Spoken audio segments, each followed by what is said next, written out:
এই চারটা কাজ যদি কোনো নারী করে, বিশ্বনবী বলেন জান্নাতের আটটা দরজা খোলা, তোমার যেটা দিয়ে মনে চায় সেটা দিয়ে জান্নাতে তুমি এন্ট্রি নিতে পারবা। আমার মায়েরা খেয়াল করে শুনুন, বিশ্বনবী আপনাদের উদ্দেশ্য করে বলেন, আল মারআতু ইযা সাল্লাত খামসাহা ওয়া সামাত শাহরাহা হাফিজাত ফুরুজাহা আতাআত বা'লাহা ফালতাদখুল মিন আইয়ি আবওয়াবিল জান্নাতি শাআত।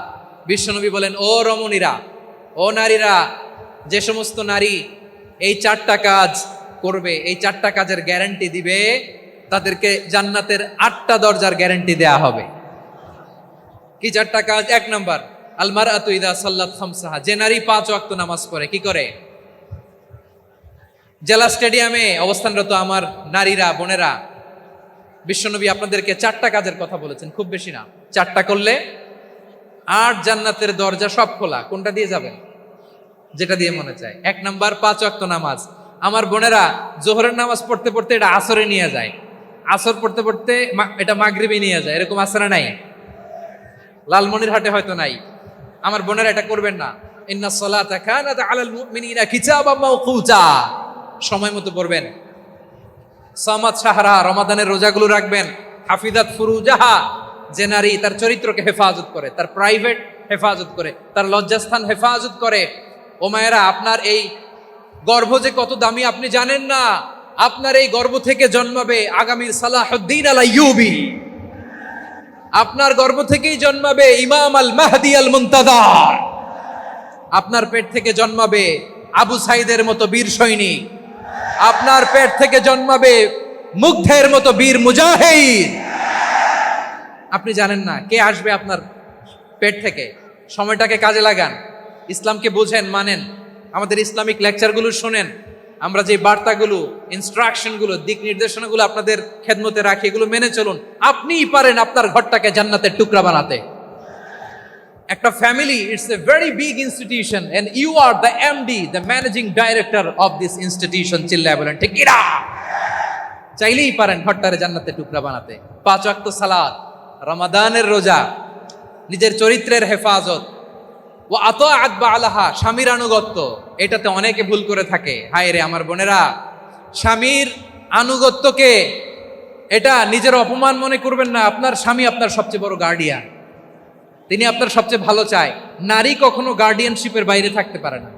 হয় আপনি বাবার গার্ডিয়ানশিপের ভেতরে, বাপ না থাকলে ভাই আপনার গার্ডিয়ান, ভাই না থাকলে চাচা গার্ডিয়ান, বিয়ের পরে আপনার স্বামী আপনার গার্ডিয়ান।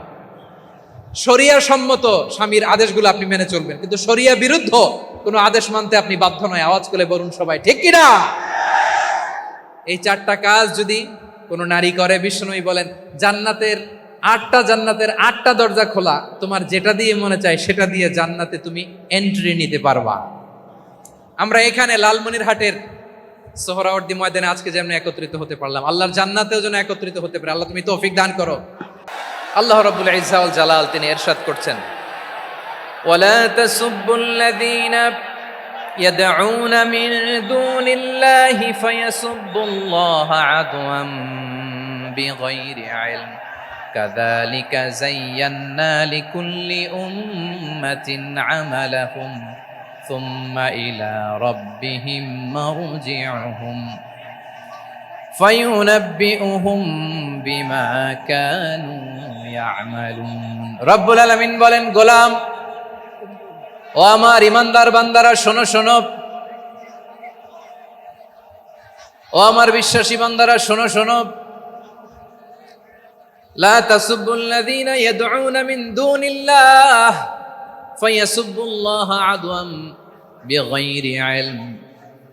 ও আমার বিশ্বাসী বান্দারা, যারা আল্লাহকে ব্যতি রেখে, আল্লাহকে বাদ দিয়ে অন্য উপাস্যকে ডাকে, দেবীর পূজা করে, দেবতাদের পূজা করে, তোমরা খবরদার তাদের গালি দিও না। আওয়াজ করে বলেন, কি দিও না? আল্লাহ বলেন, ও বিশ্বাসীরা শোনো, যারা আল্লাহকে ব্যতি রেখে দেবীর পূজা করে, অন্য উপাস্যের পূজা করে, তাদেরকে ডাকে, ওই দেবতাদেরকে তোমরা গালি দিও না।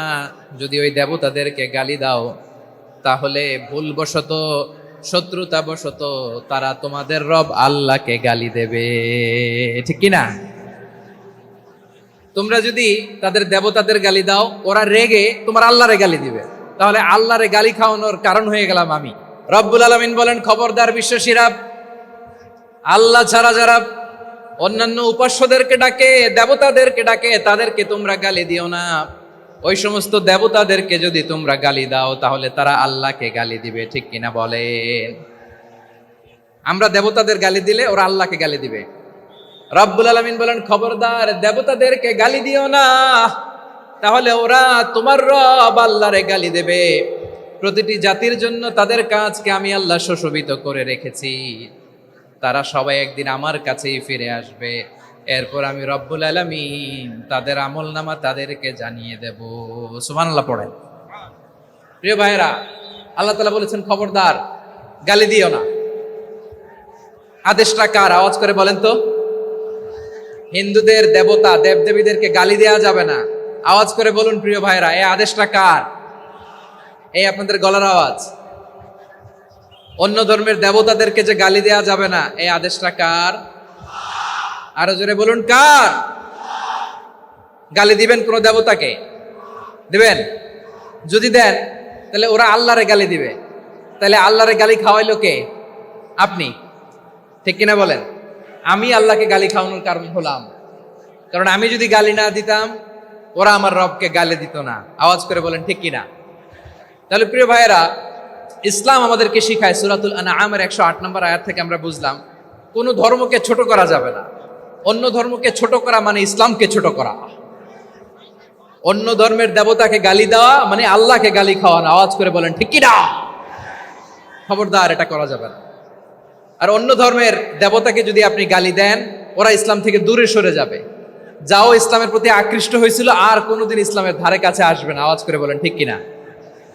এজন্য কখনো কোনোদিন অন্য ধর্মের দেবতাদেরকে গালি দেওয়া যাবে না। অন্য ধর্মের কোনো দেবতাদেরকে আমরা গালি দিব না, গালি দিব না, বরং ইসলামের beauty, the beauty of Islam, ইসলামের সৌন্দর্যকে আমরা তুলে ধরব। আমরা যদি বিশ্বনবী সাল্লাল্লাহু আলাইহি ওয়াসাল্লামের জীবনের দিকে তাকাই, তাহলে আমি দেখব বিষ্ণু ইসলাম মক্কাতে কিংবা মদিনাতে অন্য ধর্মের লোকদের সাথে খুব পিসফুলি লাইফ লিড করেছেন। হোক মুশরিক, হোক খ্রিস্টান, হোক ইহুদি, বিশ্বনবী সবার সাথে মিলেমিশে ছিলেন। আলহামদুলিল্লাহ বলেন। ইসলাম হচ্ছে পিসফুল রিলিজিয়ান। অন্য ধর্মের প্রতি সহনশীলতার সবক ইসলাম আমাদেরকে দেয়। কিন্তু প্রতিটি মুসলিমের এটা মনে রাখতে হবে, আল্লাহর কাছে পছন্দনীয় গ্রহণযোগ্য ধর্ম, জীবনাদর্শ একটি, সেটা হচ্ছে ইসলাম। আওয়াজ করে বলেন সেটা কি? লালমনিরহাটের ভাইয়েরা আওয়াজ করে বলুন, আল্লাহর কাছে মনোনীত ধর্ম একটি, সেটা কি? এজন্য রব্বুল আলামিন বলেন, ইন্নাদ-দীনা ইনদাল্লাহিল ইসলাম, আল্লাহর কাছে মনোনীত গ্রহণযোগ্য অ্যাকসেপ্টেড ধর্ম মতাদর্শ একটা, সেটা হলো ইসলাম। ইসলাম ছাড়া অন্য কোনো ধর্ম যদি কেউ তালাশ করে, তার ওই ধর্ম আল্লাহ গ্রহণ করবে না। ওমাইয়াবতাগি গায়রাল ইসলামি দীনান ফালাই ইউকবালা মিন ওয়া হুয়া ফিল আখিরাতি মিনাল খাসিরিন।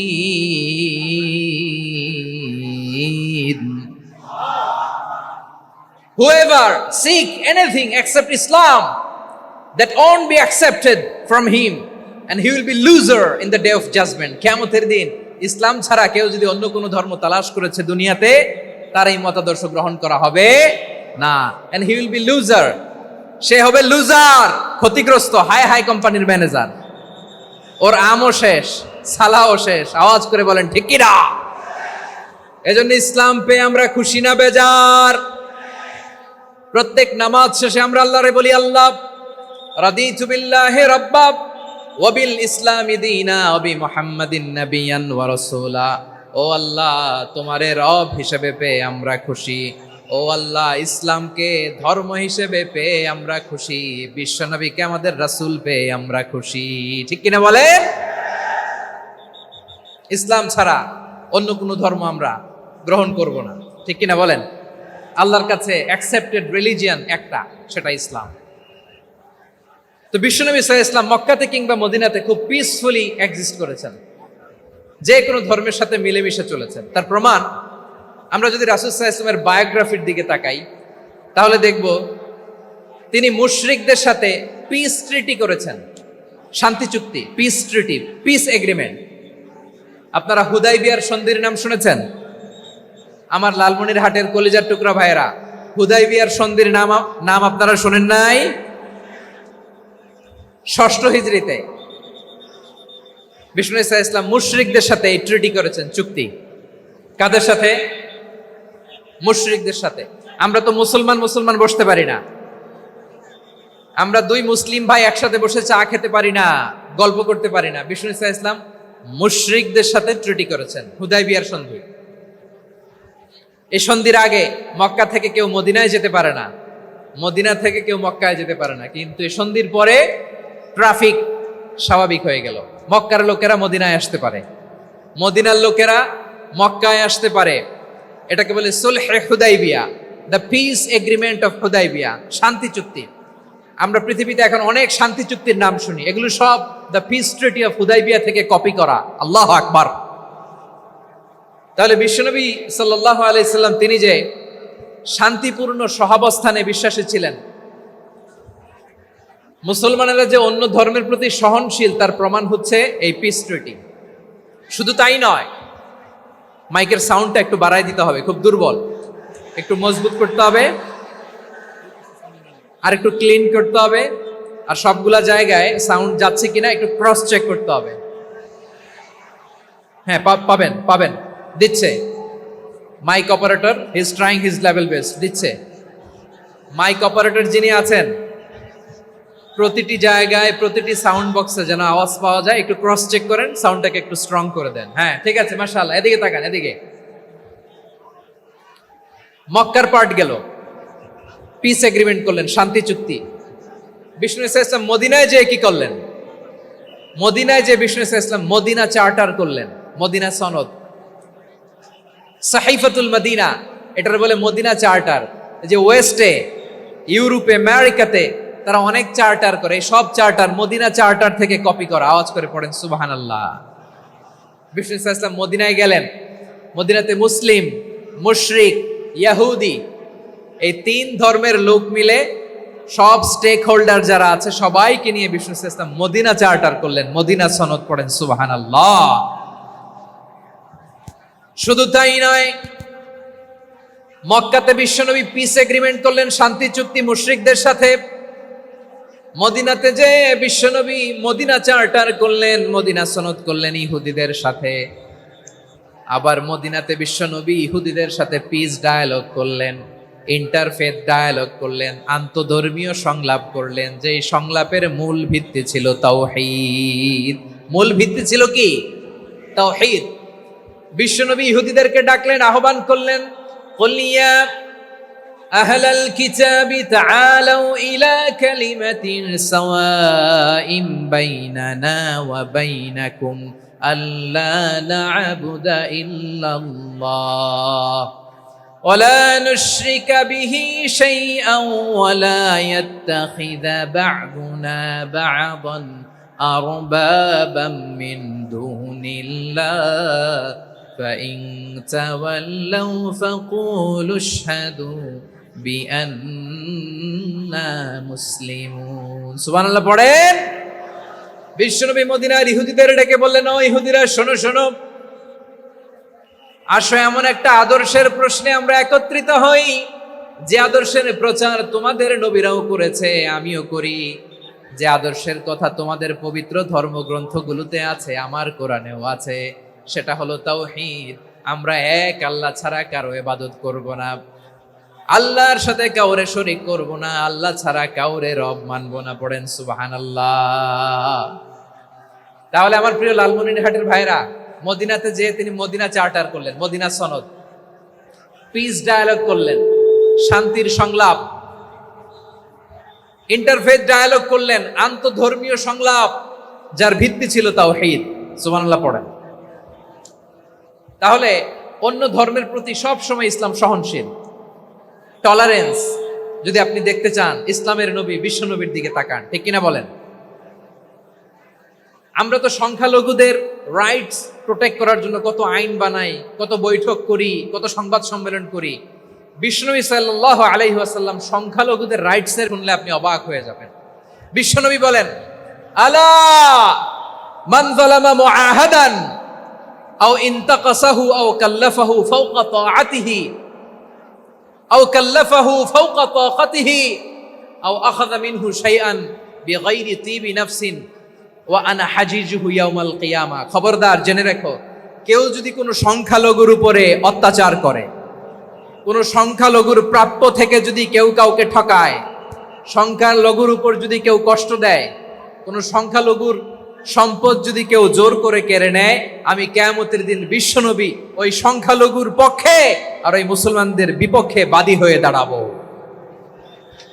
সুবহানাল্লাহ বলতে পারলেন না? আল্লাহু আকবার। আপনি নামাজি, আপনি মুসল্লি, আপনি হাজী সাহেব, তাহাজ্জুদ পড়তে পড়তে কপালে দাগ ফেলে দিছেন, আপনার প্রতিবেশী হিন্দু, ভাবছেন আমার তো পাওয়ার আছে, ওর জমিটা দখল করি। বিশ্বনবী বলেন, কিয়ামতের দিন ওই হিন্দুর পক্ষে তোর বিরুদ্ধে আমি বাদী হয়ে দাঁড়াবো। পৃথিবীর কোন ধর্মে এরকম স্টেটমেন্ট পাবেন? পাবেন? আপনি ভাবছেন আপনি নামাজ পড়লে হাজী সাহেব কপালে দাগ ফেলাই দিলে আপনি সেলসেলায় জান্নাতে চলে যাবেন না? খবরদার। বিশ্বনবী বলেন, কোন সংখ্যালঘুর উপর যদি কেউ আক্রমণ করে, তার প্রাপ্য তাকে না দিয়ে যদি তাকে ঠকায়, তার উপর জুলুম করে, তার সম্পদ যদি কেড়ে নেয়, আমি নবী, তুমি মুসলিম হইতে পারো, মুসল্লি হইতে পারো, তার পক্ষে তোমার বিপক্ষে আল্লাহর দরবারে বাদী হয়ে দাঁড়াবো। আচ্ছা লালমনিরহাটের ভাইরা, কথা বুঝতে পারলে আওয়াজ করে উত্তর দেন। বিশ্বনবী যদি কারো বিপক্ষে দাঁড়ায় কিয়ামতের দিন, আই রিপিট, আমি আবারও বলছি, বিশ্বনবী যদি কিয়ামতের দিন কারো বিপক্ষে দাঁড়ায়, ও তো সেলসেলায়া জান্নাতি, তাই না? জান্নাতি না? যে নবীর সুপারিশ ছাড়া জান্নাতের গেটও দেখা যাবে না, ওই নবী যদি বলে তোর বিপক্ষে আমি বাদী হয়ে দাঁড়াবো, ওই জান্নাতে আর ঢোকার কোনো সুযোগ আমাদের থাকবে? এখানেই শেষ না আমার প্রিয় লালমনিরহাটের ভাইয়েরা, এখানেই শেষ নয়। বিশ্বনবী বলেন, মান কাতালা মুআহাদান, বুখারীর বর্ণনা, মান কাতালা মুআহাদান লাম ইয়ারাহ রাইহাতাল জান্নাহ। কেউ যদি, কোন মুসলিম যদি অন্যায়ভাবে কোনো সংখ্যালঘুকে হত্যা করে, কোনো হিন্দুকে হত্যা করে, কোনো বৌদ্ধরে হত্যা করে, অন্যায়ভাবে কোনো মুসলিম যদি কোনো সংখ্যালঘুরে হত্যা করে, জান্নাতে যাওয়া তো দূরের কথা, ওই মুসলিম জান্নাতের ঘ্রাণও পাবে না। সেই বুখারীর বর্ণনা, মান কাতালা মুআহাদান লাম ইয়ারাহ রাইহাতাল জান্নাহ ওয়া ইন্না রিহাহা লা ইউজাদু মিন মাসিরাতি 40 আমা। যে জান্নাতের ঘ্রাণ 40 বছর দূরের রাস্তা থেকেই পাওয়া যায়। সুবহানাল্লাহ পড়েন। প্রিয় ভাইরা, এখান থেকে জান্নাতে পৌঁছতে লাগবে 40 বছর। এত দূর, কত বছর? সবাই বলেন কত বছর? এখান থেকে জান্নাতে পৌঁছতে লাগবে 40 বছর। এত দূরে থাকতেই জান্নাতের ঘ্রাণ আপনার নাকে এসে ধাক্কা মারবে। বিশ্বনবী বলেন, যে ব্যক্তি কোন সংখ্যালঘুকে হত্যা করে, জান্নাতের ঘ্রাণ তো পাবেই, জান্নাতে তো ঢুকতে পারবেই না, জান্নাতের ঘ্রাণও তার নাকে লাগবে না। পড়েন নাউযুবিল্লাহ। তাহলে সংখ্যালঘুদের ব্যাপারে ইসলামে অধিকার দেয়া আছে না নাই? লালমনিরহাটের ভাইয়ের আওয়াজ করে বলেন, আমার সংখ্যালঘু হিন্দু ভাইদের রাইটস, অধিকার আমাদের ইসলামে প্রোটেক্টেড আছে না নাই? এখানেই শেষ না। বিষ্ণু ইসলাম আপনার অমুসলিম প্রতিবেশীর সাথে ভালো আচরণ করতে বলেছে। আমাদের হয় না, এটা মুসলিম পাড়া, ওটা বৌদ্ধ পাড়া, হয় না? অনেক সময় হয় না, এটা আমাদের মুসলিম পাড়া, ওইটা হিন্দু পাড়া, এরকম আছে না নাই? লালমনিরহাটে নাই না? আছে? হিন্দু যদি আপনার প্রতিবেশী হয়, কি করবেন? ওরে কষ্ট দিবেন নাকি? কেন? ও তো হিন্দু, ও তো আমার আল্লাহরে ডাকে না, ওরে কষ্ট দিলে জায়েজ হবে না? খবরদার। বিষ্ণু ইসলাম বলেন, মান কানা ইউমিনু বিল্লাহ ওয়াল ইয়াউমিল আখির ফালিউকরিম জারাহ। যে আল্লাহ বিশ্বাস করে আর আখিরাতে বিশ্বাস করে, সেজন্য প্রতিবেশীর সাথে ভালো আচরণ করে। সুবহানাল্লাহ। কলিজা জুড়ায় যায় না আমার নবীর কথাগুলো শুনলে? যে আল্লাহ বিশ্বাস করে, যে আখিরাতে বিশ্বাস করে, সেজন্য প্রতিবেশীর সাথে ভালো আচরণ করে। এখানে বলছে মুসলিম প্রতিবেশী, বলছে নামাজি প্রতিবেশী, বলছে আল্লাহওয়ালা প্রতিবেশী, বলছে না। প্রতিবেশী আস্তিক হোক নাস্তিক হোক, প্রতিবেশী মুমিন হোক মুশরিক হোক, প্রতিবেশী হইলেই তার সাথে ভালো আচরণের দরকার আছে না নাই? আমার প্রিয় লালমনিরহাটের ভাইয়েরা, বিষ্ণু ইসা ইসলাম ওনার ইহুদি প্রতিবেশীদের দেখাশোনা করতেন। আমার প্রিয় ভাইয়েরা, প্রতিবেশী আস্তিক হোক নাস্তিক হোক, মুসলিম হোক হিন্দু হোক, তার সাথে ভালো আচরণ করতে হবে। বিষ্ণু ইসা ইসলাম ওনার ইহুদি প্রতিবেশীর বাসায় যেতেন। কোন প্রতিবেশী? ইহুদি। আওয়াজ করে বলেন, কোন প্রতিবেশী? ইহুদি। এক ইহুদি কিশোর বিষ্ণু ইসা ইসলামের খেদমত করতে, ইহুদি ছেলে আমার নবীর খেদমত করতো, তারা ছিল নবীর প্রতিবেশী। তো অনেক দিন হয় ইহুদি ছেলেটা আসে না। বিশ্বনবী খোঁজ দিলেন, ঘটনা কি? একটা ইহুদি ছেলে না আমার খেদমতে আসতো, ছেলেটা কই? খোঁজ নিয়ে জানলেন ছেলেটা অসুস্থ। বিষ্ণু ইসা ইসলাম ওই ইহুদির বাড়িতে চলে গেলেন ওই ছেলেটাকে দেখা করার জন্য, ভিজিট করার জন্য। সুবহানাল্লাহ পড়বেন না? গেলেন, যে দেখে ইহুদি ছেলেটা মুমূর্ষ, যান যান যায় যায় ভাব, বিছানায় পড়ে আছে, তার বাবা দাঁড়ানো। বিশ্বনবী তার মাথার পাশে বসলেন, মাথায় হাত বুলিয়ে দিলেন, আর ছেলেটাকে বললেন, আসলিম, হে ইহুদি ছেলে, আসলিম, ইসলাম ধর্ম গ্রহণ করো। তো ছোট্ট ছেলে ভাবে আমরা ইহুদি, এখন ইসলাম ধর্ম গ্রহণ করলে আব্বা যদি বকা দেয়। ফানাযারা ইলা ওয়াজহি আবি, ছেলেটা তার বাবার চেহারার দিকে তাকালো, দেখি আব্বা কি কয়। আব্বা যদি বলে তাইলে ইসলাম ধর্ম গ্রহণ করবে। ইহুদি ছেলেটা তার বাবার দিকে যখন তাকালো, ওর বাবা বলে, আতি আবুল কাসিম, আবুল কাসিম যা বলে তাই করো। আবুল কাসিম হচ্ছে বিষ্ণু ইসা ইসলামের একটা কুনিয়াত, উপনাম। আমার রাসূলের বড় ছেলের নাম ছিল কাসেম। যেমন দেখবেন আমাদের এলাকায় কারো ছেলের বড় ছেলের নাম যদি হয় আব্দুল্লাহ, এরা আব্দুল্লাহর বাপ বলে ডাকে। কারো বড় মেয়ের নাম যদি হয় ফাতেমা, এরা কি ডাকে? ফাতেমার বাপ বলে না? তো বিষ্ণু ইসা ইসলামের বড় ছেলের নাম ছিল কাসেম। ইহুদি বাবা বলল, আতি আবুল কাসেম, আবুল কাসেম যা বলে তাই শোনো, মানে মোহাম্মদ যা বলে তাই শোনো। এই কথা শুনে ছেলে সাহস পাইছে, ছেলে আবার পড়তে আরম্ভ করলো, আশহাদু আল্লাহ ইলাহা ইল্লাল্লাহ ওয়া আশহাদু আন্না মুহাম্মাদার রাসূলুল্লাহ। পড়েন আল্লাহু আকবার। বিশ্বনবীর আহ্বান শুনে ওই আহ্বানে সাড়া দিয়ে ইহুদি ছেলে শাহাদা পড়ে মুসলমান হয়ে গেল। তার হৃদয়টারে ইমানের নূর দিয়ে আলোকিত করে দিল কে? প্রিয় ভাইরা, এবার রাসূল সাল্লাল্লাহু আলাইহি ওয়াসাল্লাম বের হয়ে আসলেন ঘর থেকে, আর বললেন, আলহামদুলিল্লাহিল্লাযী আনকাযাহু মিনান নার।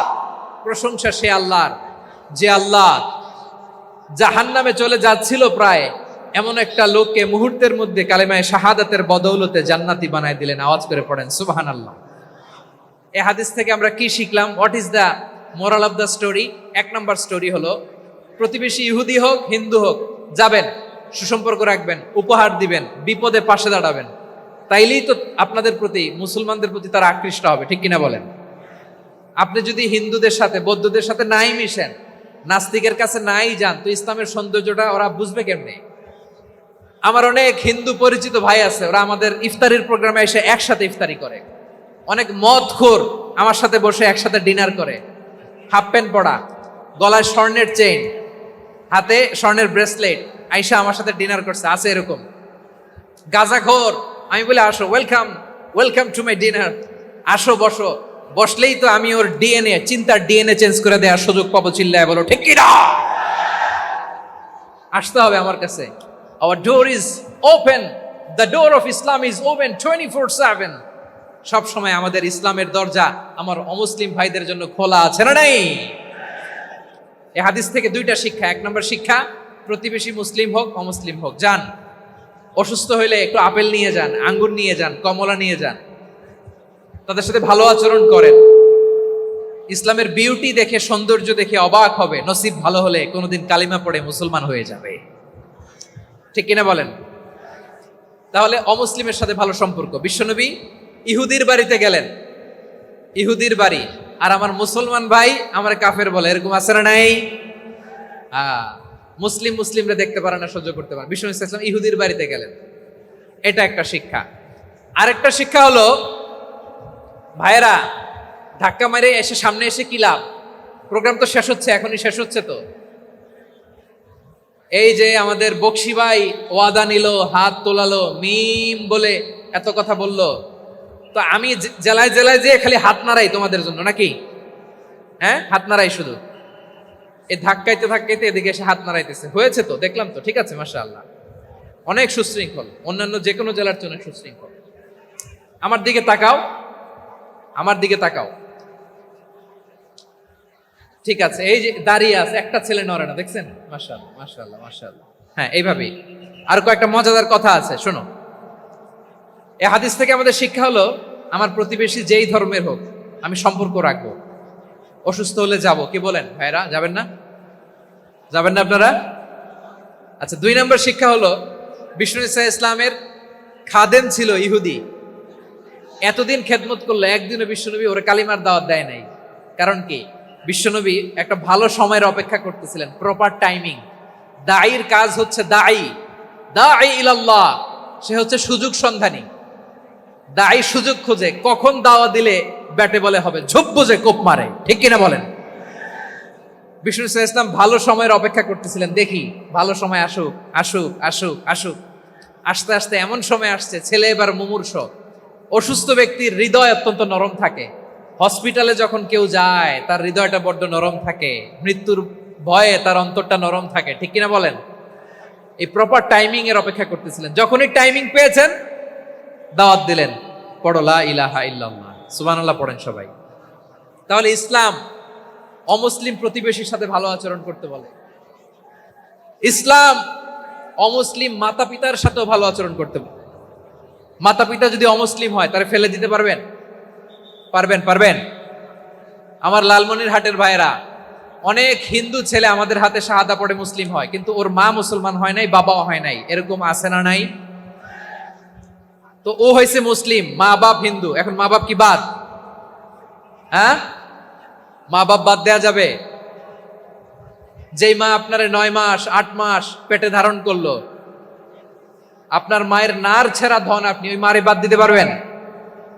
যে মায়ের বুকের তাজা দুধ খেয়ে আপনি আজকে বাড়ন্ত তাজা তরতাজা, মায়ের এক ধারে দুধের দাম, কাটিয়া গায়ের চাম, পাপুষ বানাইলে ঋণের শোধ হবে না, এমন দরদি ভাবে কেউ হবে না আমার মাগো।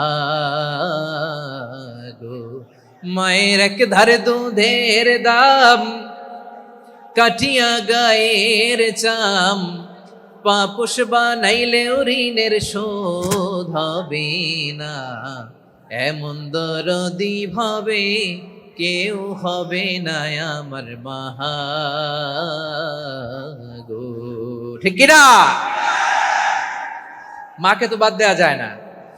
وَقَضَى رَبُّكَ أَلَّا تَعْبُدُوا إِلَّا إِيَّاهُ وَبِالْوَالِدَيْنِ إِحْسَانًا। আল্লাহ বলে, অবধারিত 2টা ভার্ডিক্ট তোমাদের জন্য, এক আল্লাহর ইবাদত করবা আর মা বাবার প্রতি ইহসান করবা। আদেশটা কার? মা বাবার প্রতি ইহসান করতে হবে। আমার মা হিন্দু হোক, ভালো আচরণ করতে হবে, বৌদ্ধ হোক, ভালো আচরণ করতে হবে।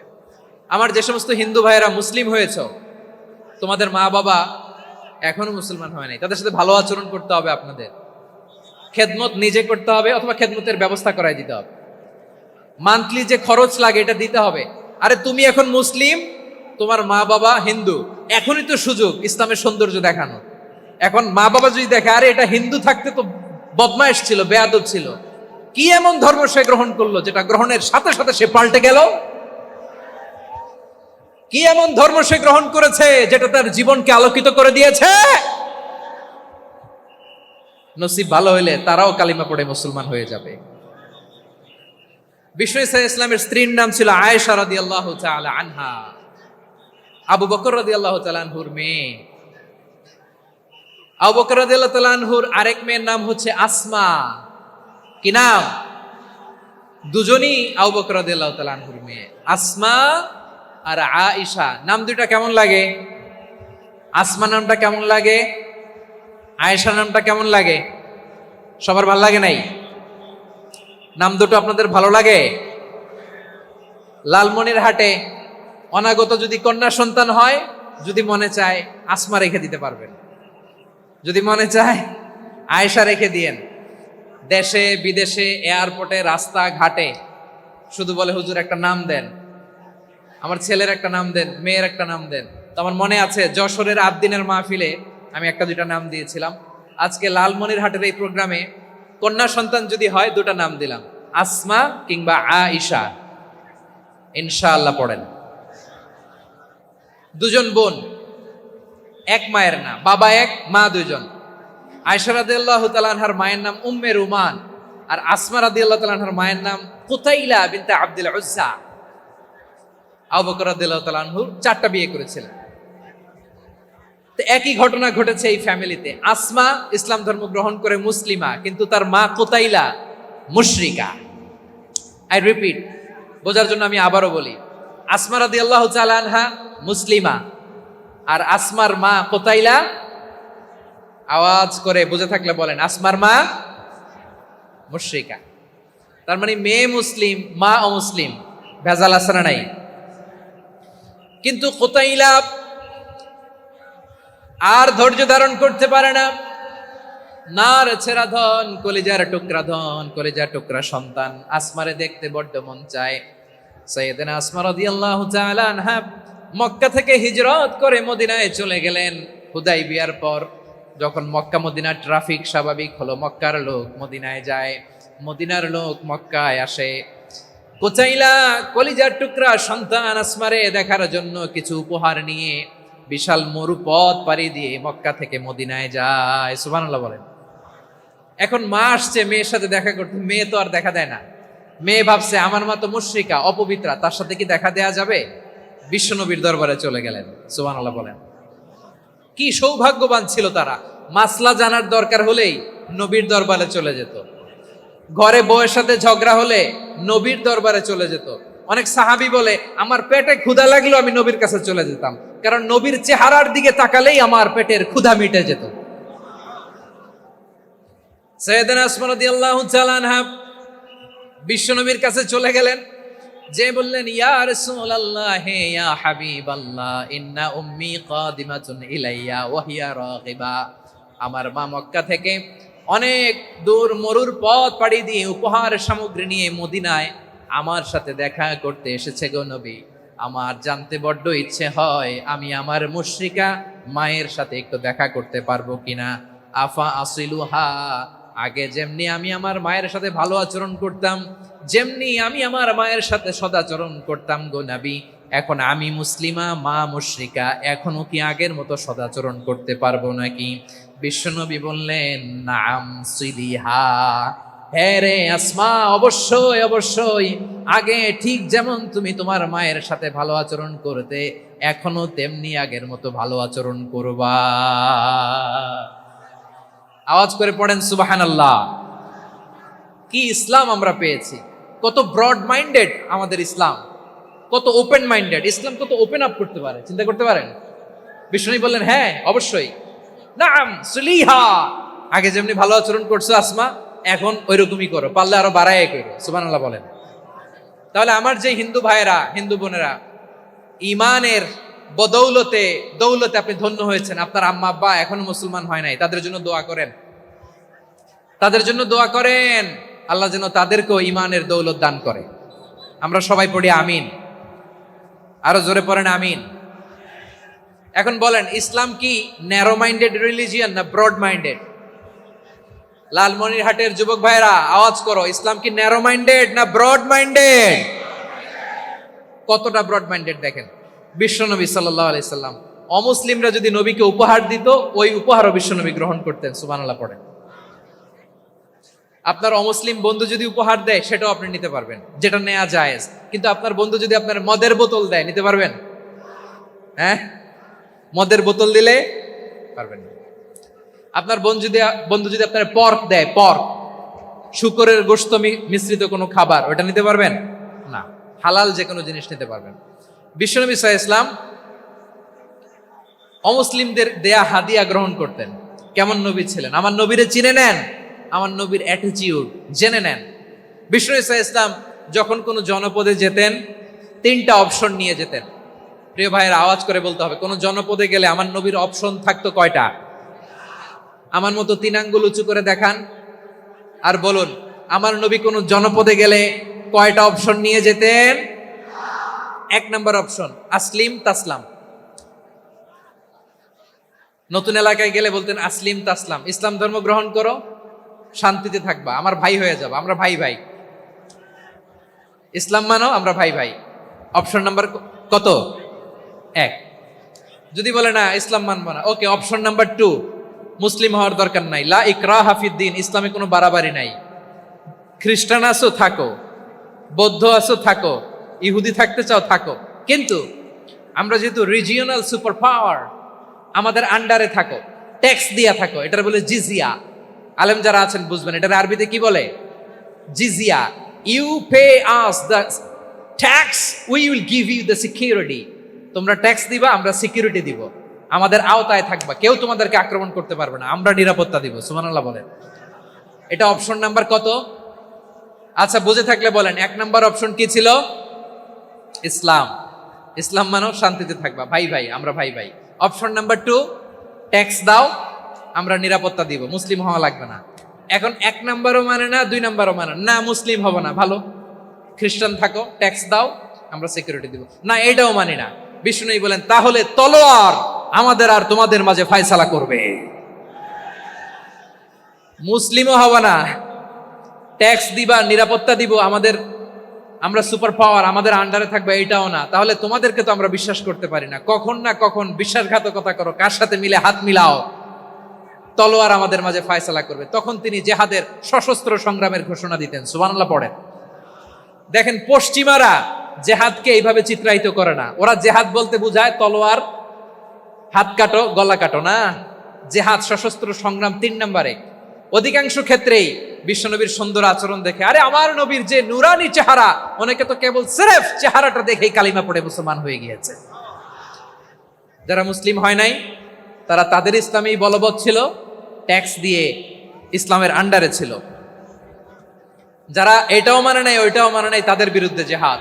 বিষ্ণু ইসলাম 7ম হিজরিতে যখন খায়বার বিজয়ের পরে ইসলাম রিজিওনাল সুপার পাওয়ার হিসেবে আত্মপ্রকাশ করলো, বিশ্বনবী চিঠি লিখলেন অন্যান্য সুপার পাওয়ারের কাছে, রাষ্ট্রীয় চিঠি লেখে এক রাষ্ট্রপ্রধান আরেক রাষ্ট্রপ্রধানের কাছে। ঠিক কিনা বলেন?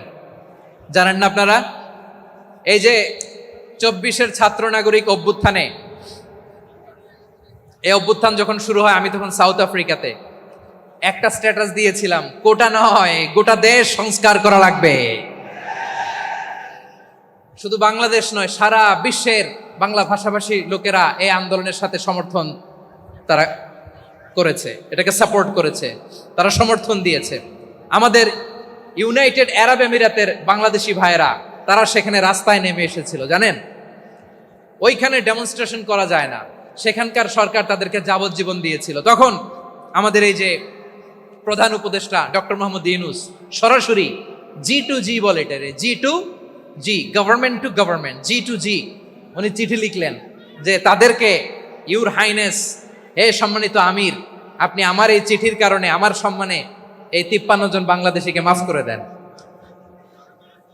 এই চিঠির বদৌলতে বেকসুর খালাস পেয়ে গিয়েছিল আমাদের ভাইরা। জানেন না এই ঘটনা আপনারা? তাহলে গভর্নমেন্ট টু গভর্নমেন্ট চিঠি দেওয়া হয়। 7ম হিজরিতে বিষ্ণু ইসলাম সব সুপার পাওয়ারের কাছে চিঠি দিলেন, রোমান সম্রাটের কাছে, পারস্য অধিপতির কাছে, মিশরের অধিপতির কাছে, সবার কাছে চিঠি লিখলেন। চিঠির ভাষা ছিল এরকম, মিন মুহাম্মাদিন রাসূলিল্লাহ ইলা মুকাওকিস আযীমিল কিবত, মুহাম্মদ রাসূলুল্লাহর পক্ষ থেকে মিশরের বাদশার কাছে, আসলিম তাসলাম, ইসলাম মানো, শান্তিতে থাকবা, সালামুন আলা মান ইত্তাবা আল হুদা, শান্তি তার জন্য যে হেদায়েতের অনুসরণ করে। সুবহানাল্লাহ পড়েন। তো এই চিঠি অনেকে ভালোভাবে রিসিভ করেছে, অনেকে এই চিঠি পাওয়ার পরে নবীর কাছে আবার ইন রিটার্ন উপহার পাঠিয়েছে। কি পাঠিয়েছে? উপহার। মিশরের বাদশা মুকাওকিস, তিনি বিশ্বনবীকে বিশাল এক উপহারের ডালি পাঠিয়েছেন। মিশরের বাদশা মুকাওকিস ছিলেন ধর্মে খ্রিস্টান। লালমনিরহাটের ভাইয়েরা আওয়াজ করে বলেন, মিশরের বাদশা ধর্মে কি ছিল? খ্রিস্টান। কি উপহার দিয়েছিল আমার নবীকে? শুনতে মনে চায়? আওয়াজ নাই লালমনিরহাটের গলায়, শুনতে মনে চায়? 1000 স্বর্ণ মুদ্রা, 1000 স্বর্ণ মুদ্রা, 2টা খ্রিস্টান দাসী, একজনের নাম মারিয়া বিনতে শামউন আল কিবতিয়া, আরেকজনের নাম সিরিন বিনতে শামউন আল কিবতিয়া। একজন খ্রিস্টান দাস 20 থান কাপড় জামা বানানোর জন্য, আমরা নবী যেন সেলাই করে জামা বানাতে পারে এই জন্য 20 থান কাপড়, 20 থান ফাইন গার্মেন্ট, সুবহানাল্লাহ পড়বেন না? এরপরে একটা গাধা যেটার নাম ছিল উফাইর, আর একটা খচ্চর এটার নাম ছিল দুলদুল। খচ্চর চিনেন? গাধা আর ঘোড়ার ক্রসিং এ যে প্রাণীটা দুনিয়াতে আসে এটার খচ্চর বলে। তো এই যে সুপার পাওয়ার, খ্রিস্টান বাদশার কাছে নবী চিঠি লিখলেন, ওই খ্রিস্টান বাদশা আমার নবীকে উপহার দিল, বিশ্বনবী এই উপহারগুলো সানন্দে গ্রহণ করেছে। সুবহানাল্লাহ পড়বেন না? তাহলে অমুসলিম কেউ যদি আপনাকে উপহার দেয়, হালাল উপহার হলে আপনি গ্রহণ করতে পারবেন। অনুরূপভাবে পারস্যের বাদশা, রোম সম্রাট বিশ্বনবীকে উপহার পাঠিয়েছেন, আমার নবী সবগুলো উপহার গিফট গ্রহণ করেছেন। সুবহানাল্লাহ বলেন। তাহলে প্রিয় লালমনিরহাট, আওয়াজ করে বলুন, ইসলাম কি ন্যারো মাইন্ডেড রিলিজিয়ন না ব্রড মাইন্ডেড?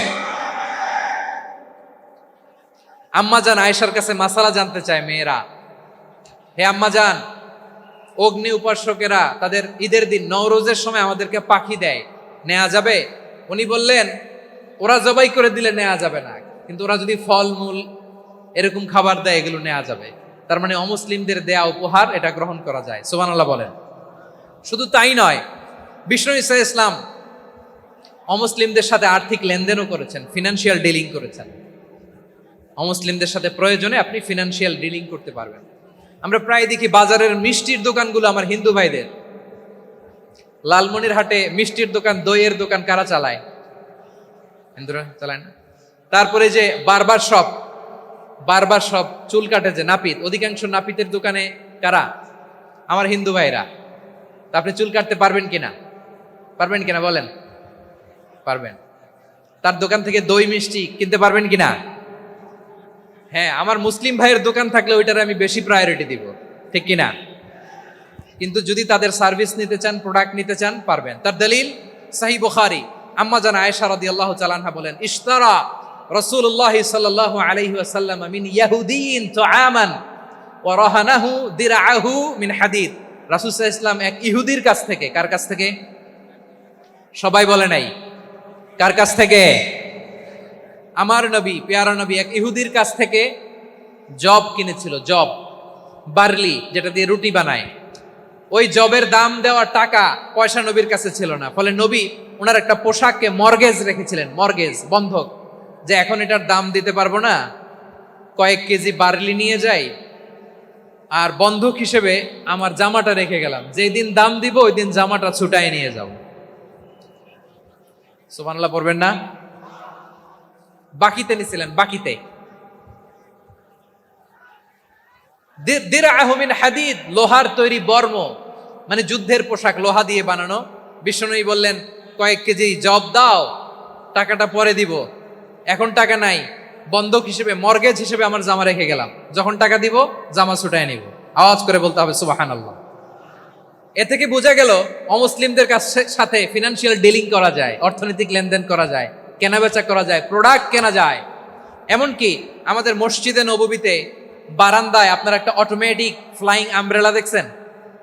সূর্য যখন বাড়ে মসজিদে নববীর বারান্দায় ইয়ার্ডের মধ্যে অটোমেটিক্যালি কিছু আমব্রেলা আছে, সাঁ করে খুলে যায়, আর সূর্যের তাপ লাগে না। আবার সন্ধ্যাবেলায় এই আমব্রেলাগুলো ওরা ক্লোজ করে ফেলে, দেখেন নাই না? দেখছেন? এই মসজিদে নববীকে সর্বোচ্চ উন্নত মানের কনস্ট্রাকশন ইনফ্রাস্ট্রাকচারে ডেভেলপ করার জন্য কর্তৃপক্ষ কিছু অমুসলিম ইঞ্জিনিয়ারের, ডিজাইনারের সহায়তা নিয়েছিল। সুবহানাল্লাহ বলেন। কোন দলিলের ভিত্তিতে? এই দলিলের ভিত্তিতে যে বিষ্ণু ঈসা ইসলাম অমুসলিমদের সাথেও লেনদেন করেছেন। আওয়াজ করে বলতে হবে আল্লাহু আকবার।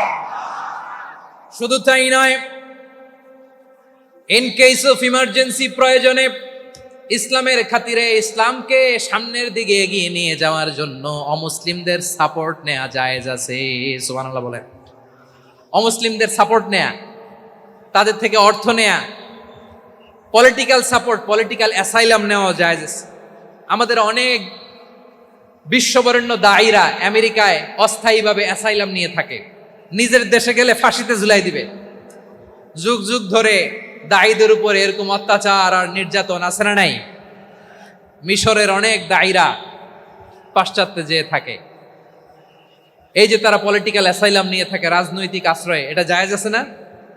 এটা যে জায়েজ আছে তার প্রমাণ স্বয়ং বিশ্বনবী সাল্লাল্লাহু আলাইহি ওয়াসাল্লাম পলিটিক্যাল সাপোর্ট নিয়েছিলেন অমুসলিমদের কাছ থেকে। সুবহানাল্লাহ বলেন। খুব মজাদার একটা ঘটনা শুনবেন আমার ভাইয়েরা। বিশ্বনবীর বয়স তখন প্রায় 51 বছর। কত বছর? বিশ্বনবীর সবচেয়ে কাছের মানুষ খাদিজা রাদিয়াল্লাহু তাআলা আনহা ইন্তেকাল করেছেন। বিশ্বনবী বড্ড কষ্ট পেলেন, হৃদয়টা ভেঙে খান খান। যিনি ঘরের ভেতরে বিশ্বনবীকে সান্ত্বনা দিতেন, ভালোবাসা দিতেন, বাইরে গেলে কুরাইশরা বকাঝকা করে, অত্যাচার করে, কিন্তু আম্মাজান খাদিজা রাদিয়াল্লাহু তাআলা আনহা ঘরটারে এমন শান্তির নীড় বানায় রেখেছেন, এই ঘরের ভিতরে ঢুকলে বিশ্বনবীর কলিজাটা ঠান্ডা হয়ে যেত। এজন্য রব্বুল আলামিন বলেন, খাদিজা, ও আমার বান্দি খাদিজা, জান্নাতে এমন স্পেশাল একটা ঘর আমি তোমার জন্য রেডি করে রেখেছি। ওই ঘরের মধ্যে কোনো আওয়াজ নাই, ওই ঘরের মধ্যে কোনো নয়েজ নাই, ওই ঘরে কোনো বিশৃঙ্খলা নাই। কারণ মক্কার জমিনে আমার নবী কুরাইশদের বিশৃঙ্খলা, নয়েজ আর ঝামেলাগুলোকে উপেক্ষা করে যখন তোমার ঘরের ভিতরে ঢুকতো, ঘরটারে তুমি শান্তির নীড়, ঠান্ডা, নীরব, নিস্তব্ধ, নিঝুম আর শান্তির নীড় বানিয়ে রেখেছ। এজন্য জান্নাতে স্পেশাল একটা শান্তির নীড় আমি তোমারে উপহার দেব। ওই প্রিয়তমা স্ত্রী খাদিজা ইন্তেকাল করলেন, বিশ্বনবীর হৃদয় ভেঙে খান খান। আবার ওনার চাচা আবু তালেব ইন্তেকাল করলেন, যিনি পলিটিক্যাল শেল্টার দিতেন নবীকে। কে দিতেন? আবু তালেবের ভয়ে, বিশ্বনবীর এই চাচার ভয়ে কোনো মুশরিক নবীর গায়ে হাত দেওয়ার সাহস পায় নাই। এখন স্ত্রীও নাই, চাচাও নাই, নবীকে আশ্রয় দেওয়ার কেউ নাই। নবীর চারদিকে অন্ধকার। নবী এখন কই যাবেন? আমার পেয়ারা নবী নতুন স্টেশন খুঁজতেছেন, নতুন দাওয়াতি প্ল্যাটফর্ম খুঁজতেছেন। তিনি যায়েদ বিন হারেসা রাদিয়াল্লাহু তাআলা আনহুকে নিয়ে মক্কার পাশের একটা নেইবরিং সিটি তায়েফে চলে গেলেন। কোথায় চলে গেলেন? লালমনিরহাটের ভাইয়ের আওয়াজ করে বলেন, কোথায় গেলেন? তায়েফে চলে গেলেন দিনের দাওয়াত দেওয়ার জন্য। কি দেওয়ার জন্য? নাকি জমি কিনতে গেছিলেন? জমি কিনতে? দুনিয়ার যশ খ্যাতির জন্য? নিজের কোনো লাভের জন্য? তায়েফবাসীদেরকে জাহান্নামের আগুন থেকে বাঁচানোর জন্য। আওয়াজ করে বলতে হবে, ঠিক কিনা? বিশ্বনবী বিশাল মরুপথ, পাহাড়ি পথ পাড়ি দিয়ে তায়েফের মরুজমিনে গেলেন কোরআনের দাওয়াত নিয়ে, ইমানের দাওয়াত নিয়ে। কিন্তু তায়েফের লোকেরা বিশ্বনবীর দাওয়াতকে শুধু প্রত্যাখ্যান করেই থামে নাই, তারা বিশ্বনবীর সাথে অত্যন্ত খারাপ আচরণ করেছে। বিশ্বনবীকে শারীরিকভাবে হেনস্থা করেছে, আমার নবীকে শারীরিকভাবে অত্যাচার করেছে, আমার পেয়ারা নবীর গায়ে পাথর মেরেছে, বিশ্বনবীর গা বেয়ে ঝরঝর করে রক্ত ঝরেছে, নবী জামিনের মধ্যে লুটিয়ে পড়েছেন, আবার মেরেছে, আবার নবী হাঁটতে শুরু করলেন, পেছন থেকে আবার মেরেছে, আবার নবী রক্তাক্ত হয়ে জামিনের মধ্যে লুটিয়ে পড়লেন, আবার মেরেছে। বিশ্বনবীর মতো এত সুশ্রী মানব, বিশ্বনবীর মতো এত শুভ্র মানব, বিশ্বনবীর মতো এমন চমৎকার দেহাবয়ব দিয়ে রব্বুল আলামিন কাউকে বানান নাই। এরকম চমৎকার মানুষটাকে তারা তায়েফের ওই জমিনে রক্তাক্ত করেছে। বিশ্বনবী দুনিয়ার কোনো স্বার্থের জন্য সেখানে যান নাই, নিজের কোনো লাভের জন্য, প্রাপ্তির জন্য যান নাই, তায়েফবাসীদের জাহান্নামের আগুন থেকে বাঁচাতে গিয়েছেন। ঠিক কিনা বলেন? খেয়ে না খেয়ে দিন প্রচারের কাজে নিজেকে দিয়েছ বিলিয়ে, তায়েফের কাফিরেরা চিনল না সে আলো, দুষ্ট ছেলেদের পিছু দিল লেলিয়ে, পাথরের আঘাতে ক্ষত বিক্ষত হয়ে সারা শরীর থেকে রক্ত ঝরে। হে রাসূল তোমাকে ভুলি আমি কেমন করে, হে রাসূল তোমাকে ভুলি আমি কেমন করে। পারেন না আপনারা? ধরুন আমার সাথে, হাজার ব্যথা বেদনার পরে ফিরে আসনি তুমি আপন ঘরে, দিনের আলো তুমি ছড়িয়ে দিতে চলে গেলে মদিনায় মক্কা ছেড়ে। হে রাসূল তোমাকে ভুলি আমি কেমন করে, হে রাসূল তোমাকে ভুলি আমি কেমন করে। ঠিক কিনা বলেন? প্রিয় ভাইরা, তায়েফের ছেলেরা নবীকে রক্তাক্ত করলো। আমার নবী কই যাবে? কই যাবে? মক্কায় জায়গা নাই, তায়েফে জায়গা নাই। তায়েফ থেকে ভারাক্রান্ত মন নিয়ে আমার নবী মক্কায় ফিরে আসলেন। বিশ্ব নবী মক্কায় ঢুকতে পারেন না। মক্কার মরুভূমির দিকে তাকিয়ে, উপত্যকার দিকে তাকিয়ে বিশ্বনবী ধা ধা করে কাঁদেন, ঝরঝর করে। নবীর চেহারা মোবারক থেকে চোখের পানিগুলো বেয়ে বেয়ে পড়ে। আমার জন্মস্থান, আমার শৈশব, কৈশোর, যৌবন কেটেছে এই মক্কায়। আমার এলাকায় আমি ঢুকতে পারি না। বিশ্বনবী মক্কার অনতি দূরে দাঁড়িয়ে জায়েদকে পাঠালেন, জায়েদ যাও দেখো কেউ আমাকে সাপোর্ট করার মতো আছে কিনা, যাও অমুকের কাছে যাও। জায়েদ গেলেন, তারাও প্রত্যাখ্যান করে ফিরিয়ে দেয়। বিশ্বনবী বললেন যাও অমুক লোকের কাছে যাও, তিনিও প্রত্যাখ্যান করে ফিরিয়ে দিলেন। কেউ বিশ্বনবীকে আশ্রয় দিতে রাজি হয় না। নিজ জন্মভূমিতে বিতাড়িত বিশ্বনবী, সর্বশেষ বিশ্বনবী বললেন যাও মুতঈম ইবনে আদির ঘরে যাও। মুতঈম ইবনে আদি মুশরিক, তার কাছে যাও। গেলেন, মুতঈম ইবনে আদি রাজি হয়ে গেল। সুবহানাল্লাহ বলেন। দেখেন, অনেক বিপদের সময়ও আমি নিজে সাক্ষী, সামাজিকভাবে রাজনৈতিকভাবে কত ঝঞ্ঝা, কত ষড়যন্ত্র, কত কনস্পাইরেসি পাড়ি দিয়ে আমাদেরকে সামনে এগিয়ে যেতে হয়। এই শত্রুদের ভেতরেও একজনকে দাঁড় করিয়ে দেয় যে আল্লাহর কোরআনের জন্য রেডি হয়ে যায়। পড়েন সুবহানাল্লাহ। মুতঈম ইবনে আদি, আল্লাহ তার মনকে নরম করে দিলেন। মুতঈম বলে, মুহাম্মদ আমি তোমাকে আশ্রয় দিব। তার দুই ছেলেকে পাঠালেন, যাও খোলা তলোয়ার নিয়ে, স্কট দিয়ে, গার্ড অফ অনার দিয়ে মুহাম্মদকে মক্কায় ঢুকাও, আর বলো আমি আমান দেব। আমান কি দিব? আমান মানে সিকিউরিটি, নিরাপত্তা। সিকিউরিটি ছাড়া, আমান দেওয়া ছাড়া কেউ থাকতে পারতো না মক্কায়। দুই ছেলে বিষ্ণু ইসা ইসলামকে নিয়ে আসলো। নবী কাবার চারদিকে তাওয়াফ করলেন, নামাজ পড়লেন। আবু জাহেল, উতবা, সাইবা, ওয়ালিদ ইবনে মুগীরা সবাই দেখে, কেউ কিছু করতে পারে না। কারণ মুতঈম ইবনে আদি ঘোষণা দিয়েছেন আমি মুহাম্মদকে আমান দিয়েছি, মুহাম্মদের গায়ে যেন কেউ স্পর্শ না করে। আওয়াজ করে পড়েন সুবহানাল্লাহ। নবীর এই বিপদকালে মুহূর্তে মুতঈমের হৃদয়টারে নরম করে দিল কে? আচ্ছা লালমনির হাটের ভাইয়েরা বলেন, এই মুতঈম কি মুসলিম ছিল না মুশরিক? সবাই বলতে হবে মুসলিম না মুশরিক?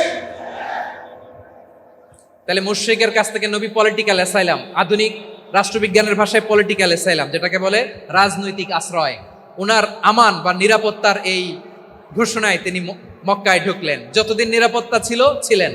মুতঈম যখন মারা গেল, বিষ্ণু ইসলাম হিজরত করে মদিনায় চলে গেলেন। সুবহানাল্লাহ। কিন্তু মুতঈম যে বিশ্বনবীর উপকার করছে এটা বিশ্বনবী ভুলে নাই।